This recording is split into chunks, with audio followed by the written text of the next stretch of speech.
Driver വരാനായിട്ട് ഇവിടെ ഇരിക്കുകയാണ്. ഡ്രൈവർ വന്നില്ല. വരുമ്പോൾ ഇറങ്ങി വന്നാൽ മതി എന്നാണ് പറഞ്ഞത്. ഞാൻ അതിന് മുന്നേ ഇവിടെ വന്നിരുന്നു. ഇവിടെ ഞാൻ ഡോറിൻ്റെ അടുത്ത് ഇങ്ങനെ ഇരിക്കുകയാണ്. ഫോണവരും വരുന്നവരും ഒക്കെ ഇങ്ങനെ നോക്കി ചിരിച്ചുകൊണ്ടങ്ങ് പോകും. ഞാൻ പുറത്തിറങ്ങി വേപ്പിൻ്റെയും കറിവേപ്പിലയുടെയൊക്കെ വീഡിയോ എടുക്കണമെന്നാണ് വിചാരിച്ചത്. പക്ഷേ പുറത്ത് വെയിലായതുകൊണ്ട് ഇറങ്ങി എടുത്തില്ല. കഴിഞ്ഞ ആഴ്ച വിചാരിച്ചത്. ഇഷ്ടംപോലെ വേപ്പും കറിവേപ്പിലയുണ്ട് ഇവിടെ. ഇഷ്ടംപോലെ ഉള്ളൊരു സാധനമാണ് വേപ്പും കറിവേപ്പിലയും. അതുപോലെ ആൽമരവും. എനിക്ക് ആൽമരമൊക്കെ കാണുമ്പോൾ നമ്മൾ അമ്പലത്തിൽ പോയിരിക്കുന്നൊരു ഫീലാണ്. അതുകൊണ്ട് ആലും വേപ്പും ഒക്കെ കാണുമ്പോൾ എനിക്ക് ഭയങ്കര സന്തോഷമാണ്.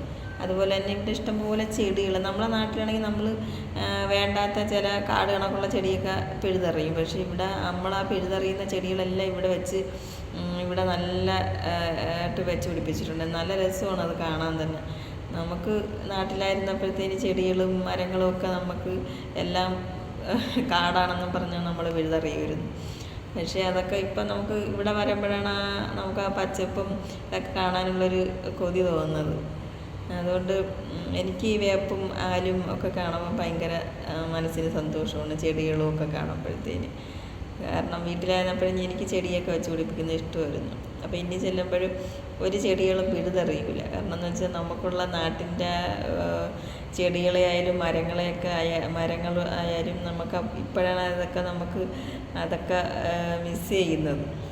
ചെടികളായാലും മരങ്ങളും വേപ്പും എല്ലാം അതൊക്കെ ഒരു പ്രത്യേക സൗന്ദര്യം തന്നെ കാണുന്നതല്ലേ.